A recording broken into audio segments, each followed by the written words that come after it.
पेशवा अजीमुल्ला खां तात्या टोपे की धरती बिठूर है और उसी धरती पर मैंने जन्म लेने का काम किया है। मेरा जन्म लड़ने के लिए हुआ है, युद्ध लड़ने के लिए हुआ है। अभी आपकी पार्टी से सबका ये आरोप है कि अधिकारी हमारी सुन नहीं रहे। जो सुनता नहीं है उसको सुनाना पड़ता है, जो अधिकारी काम नहीं करेगा उसको कराना पड़ता है। कि सांगा जी ने 2017 से 22 के बीच में केवल खनन किया है। मुझसे पहले मुनीश शुक्ला विधायक थे, क्या उनके समय में नहीं होता था?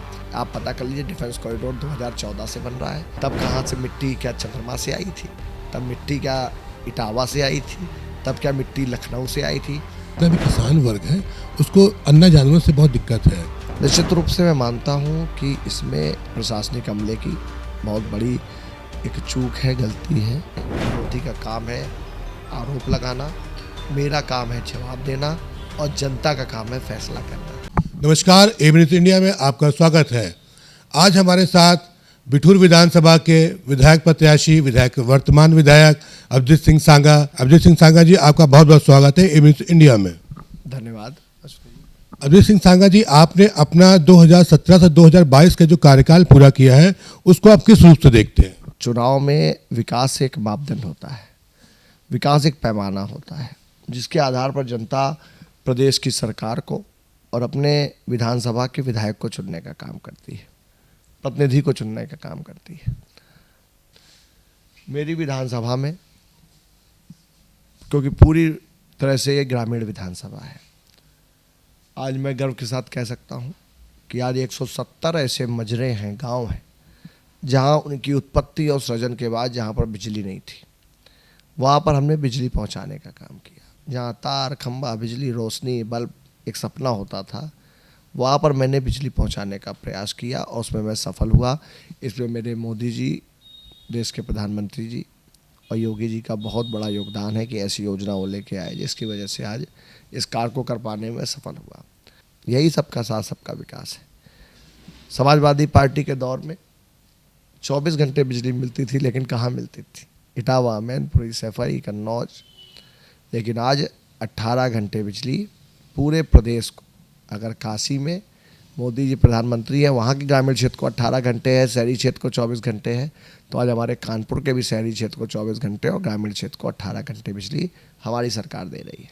इसलिए माननीय मुख्यमंत्री जी योगी आदित्यनाथ जी ने मुझे लगभग 200 पेयजल की टंकियाँ देने का काम किया है। पेयजल की टंकियाँ बन रही हैं, प्रस्ताव हो चुके हैं, गांव-गांव में पाइपलाइन बिछ रही है और मुझे उम्मीद है कि 2022 वर्ष के अंत होते होते इन 200 पानी की टंकियों का निर्माण हो जाएगा। इसके अलावा सड़कों में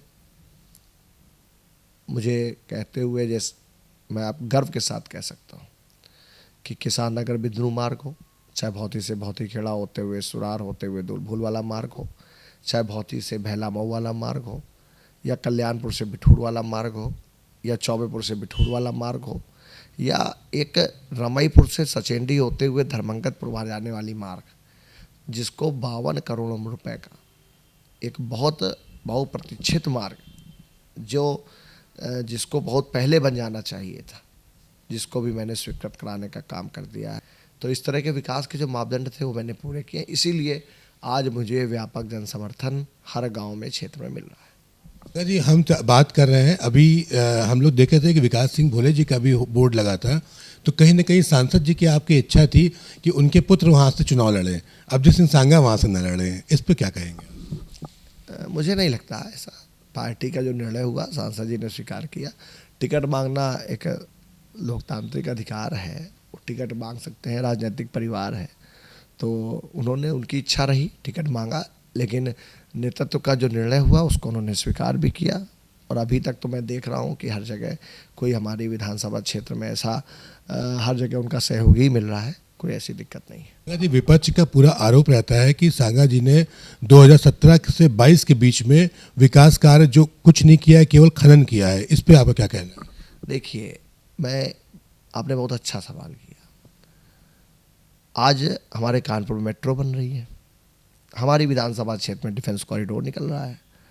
आज अगर डिफेंस कॉरिडोर में रेलवे के जो वो लाइन बिछ रही है, अगर उसमें मिट्टी की आवश्यकता है, प्रशासन उसमें परमिशन दे रहा है, ज़मीन का मालिक अपनी कृषि की ज़मीन को, ज़मीन की मिट्टी को बेचना चाह रहा है और बेच रहा है, तो उसमें अभिजीत सिंह सांगा कहाँ से बीच में आ जाते हैं। आज अगर कानपुर में मेट्रो बनी हमारे क्षेत्र से, अब बताइए स्वरूपनगर से तो मिट्टी नहीं जाएगी, आर नगर से तो मिट्टी नहीं जाएगी, नवस्ता से तो मिट्टी नहीं जाएगी। ये मेरा सौभाग्य है या मेरा संयोग है कि आज मेरे क्षेत्र में, क्योंकि ये ग्रामीण क्षेत्र है, लोगों का, ग्रामीण क्षेत्र में लोग कृषि की ज़मीन के मालिक हैं। अगर कोई ऐसे प्रकरण हमारे सामने आए हैं कि कहीं ग्राम समाज की ज़मीन को लोगों ने खोद डाला हो, कहीं पर कोई अवैध रूप से कोई मामला आया हो, तो मैंने उस पर कार्रवाई भी कराने का काम किया है। और मैं तो खुले तौर पर कहता हूँ, इससे पहले भी, मुझसे पहले मुनीन शुक्ला विधायक थे, क्या उनके समय में नहीं होता था? आप पता कर लीजिए, डिफेंस कॉरिडोर 2014 से बन रहा है, 2014 से 2017 तक मुनीन शुक्ला विधायक थे। तब कहाँ से मिट्टी, क्या चंद्रमा से आई थी? तब मिट्टी क्या इटावा से आई थी? तब क्या मिट्टी लखनऊ से आई थी? तब भी इसी क्षेत्र के लोग अपना, जो उनके कॉन्ट्रैक्टर होते हैं, वो अपना लोगों की कृषि की ज़मीनों को खरीद करके, उसकी बाकायदा परमिशन होती है, और उसके लिए तो आप तो मीडिया के लोग हैं, आप लोग देखिए, विरोधियों का काम है आरोप लगाना और उसका जवाब देना मेरा काम है।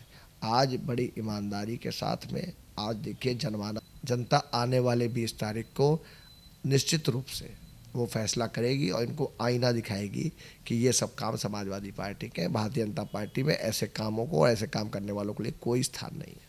सांगा जी, आपके लिए बड़ा मशहूर कहा जाता है कि सांगा भैया जिसकी पैरवी करते हैं धांस के करते हैं, और जिसकी खिलाफत करते हैं वो भी धांस के करते हैं। मैंने ऐसी धरती पर जन्म लिया है, नानाराव पेशवा जी, मुल्ला खां, तात्या टोपे की धरती बिठूर है, और उसी धरती पर मैंने जन्म लेने का काम किया है। तो कहीं ना कहीं उस धरती की, मैं तो कहूँगा, उस पानी में कुछ ऐसी ताकत है कि बड़ी से बड़ी ताकतों से मैं टकरा जाता हूँ, और अंत में मुझे अभी तक ऊपर वाले की बहुत कृपा से सफलता भी मिली है। और ये बात मैं ज़रूर आपके चैनल के माध्यम से कहना चाहता हूँ कि जहाँ पर मुझको ये लगेगा कि अधर्म हो रहा है, अन्याय हो रहा है, किसी के साथ अत्याचार हो रहा है, अभिजीत सिंह सांगा कोई परहेज और लिहाज नहीं करेंगे बड़ी से बड़ी ताकतों से टकराने में और उनको धूल चटाने में। उसका प्रयास हो सकता है कि मेरा जन्म लड़ने के लिए हुआ है, युद्ध लड़ने के लिए हुआ है, ऐसी ताकतों के खिलाफ अभिजीत सिंह सांगा हमेशा लड़ता रहेगा। अभी वर्तमान समय में बहुत हल्ला उड़ा था कि अभिजीत सिंह सांगा की टिकट कट रही है, और कुछ आप ही के लोकसभा के जो शीर्ष नेता थे वो टिकट कटवाने का पूरे प्रयास में थे। अभिजीत सिंह सांगा ने संघर्ष करके टिकट ले आके आए, तो क्या लगता है कि आपके पार्टी के ही जो शीर्ष नेता बैठे हैं वो आपके विरोध में क्यों रहते हैं? भारतीय जनता पार्टी बड़े विचार करने के बाद टिकट देती है, सर्वे कराती है, नीचे आपकी छवि को देखती है, और अगर आपकी छवि अच्छी है और परिस्थितियाँ ठीक है, कभी कभी ऐसा होता है कि परिस्थितियों का शिकार हम लोगों को होना पड़ता है, लेकिन भारतीय जनता पार्टी कभी किसी के साथ अन्याय नहीं करती है। और रही बात शीर्ष नेतृत्व की, तो कभी कभी किसी के हित टकराते हैं, तो वो मैंने भी आपसे कहा है, समाजवादी पार्टी का बहुत बड़ा वर्ग चाहता था कि अभिजीत सिंह सांगा यहाँ पर चुनाव ना लड़े। अगर अभिजीत सिंह सांगा यहाँ पर चुनाव लड़ेंगे तो निश्चित रूप से परिणाम, जिस दिन टिकट मिलेगा उसी दिन परिणाम भी यहाँ का निश्चित हो जाएगा। तो इसलिए कहीं ना कहीं जनता की आवाज़ को हमारी पार्टी ने सुनने का काम किया, हमारे नेतृत्व ने सुनने का काम किया, और मुझे फिर जनता की अदालत में भेजने का काम किया है। और मुझे ऐसा लगता है कि बिठूर का परिणाम निश्चित रूप से, ये सभी जो मेरे खिलाफ आरोप लग रहे हैं या लगे हैं, या अभी तक मुझको लोगों ने कटघरे में खड़ा करने का जो प्रयास किया है, मेरे खिलाफ जो षड्यंत्र किया है, उनको बिठूर विधानसभा का परिणाम उनको बेनकाब कर देने का काम कर देगा, और ये बताने का काम कर देगा कि अभिजीत सिंह सांगा ने जो भी काम किए हैं, जनता के लिए अगर संघर्ष किया है, तो जनता अभिजीत सिंह सांगा के साथ में है। अभिजीत जी, ये बताइए कि जहाँ तक हम लोग भी देख रहे हैं, अभी आपकी पार्टी से कुछ आप कानीपुर के बबुल सागर जी छोड़ के चले गए, सबका ये आरोप है कि हमारी पार्टी में उपेक्षा हो रही, अधिकारी हमारी सुन नहीं रहे। तो क्या आपको लगता है कि सरकार पूरा प्रयास कर रही, अधिकारी कार्य नहीं सुन रहे हैं? देखिए, ऐसा कतई नहीं है। हमको जनता ने चुनने का काम किया है, हम जनता के सेवक हैं, और जनता की आवाज़ को उठाना हमारी व्यक्तिगत रूप से जिम्मेदारी बनती है।